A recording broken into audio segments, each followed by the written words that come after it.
حضرت عبداللہ بن عمر رضی اللہ تعالیٰ عنہ اپنے دوستوں کے ساتھ کھانا کھانے میں مصروف تھے باہر پہاڑوں میں.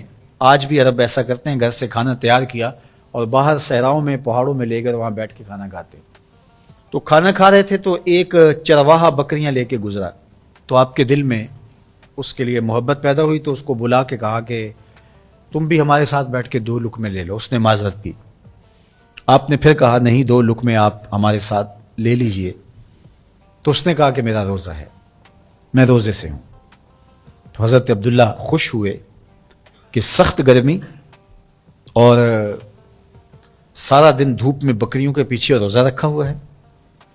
آپ نے کہا کہ اگر ایک بکری تو ہمیں فروخت کر دے اور ہم ذبح کر کے اس کو تیار کر لیتے ہیں اور خود بھی کھائیں گے اور آپ بھی ہمارے ساتھ افطار کر لینا. اس نے کہا میں ان بکریوں کا مالک نہیں ہوں، میں چرواہا ہوں، یہ میرے آقا کی بکریاں ہیں اور میں بیچنے کا مجاز نہیں ہوں. بہت متاثر ہوئے عبداللہ ابن عمر رضی اللہ تعالیٰ عنہ. آپ نے اس کو مزید آزمانے کے لیے کہا کہ تو اپنے آقا سے کہہ دینا کہ بھیڑیا بکری اٹھا کے لے گیا تھا تو ایک بکری ہمیں دے دے. تو اس نے ایسے آسمان کی طرف دیکھا اور کہا اللہ کہاں ہے. بس اس کا یہ انداز حضرت عبداللہ بن عمر کو اتنا بھا گیا، اتنا اچھا لگا کہ آپ جب یہ واقعہ سنایا کرتے تھے تو آنکھوں سے آنسو جاری ہو جاتے.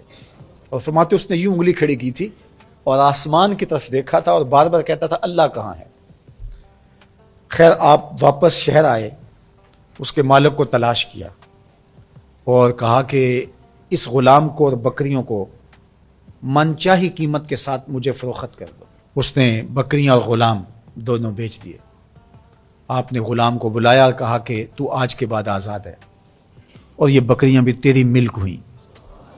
تیرے ایک جملے نے کہ اللہ کہاں ہے تیرے لیے آزادی کا مجدہ بنا دیا اس کو. اور میں تجھے ساتھ دعا بھی دیتا ہوں اللہ تجھے جہنم کی آگ سے بھی آزاد فرمائے. تو یہ یقین کہ میرا اللہ مجھے دیکھ رہا ہے، یہ اگر آپ کے ساتھ جڑ جاتا ہے تو پھر کسی کیمرے کسی سیکورٹی کی ضرورت نہیں ہے. یہ عقیدہ اتنا بڑا حصار ہے، عبادات میں بھی سرور دیتا ہے اور یہ عقیدہ انسان کو گناہوں سے بھی محفوظ کرتا ہے اور بچاتا ہے.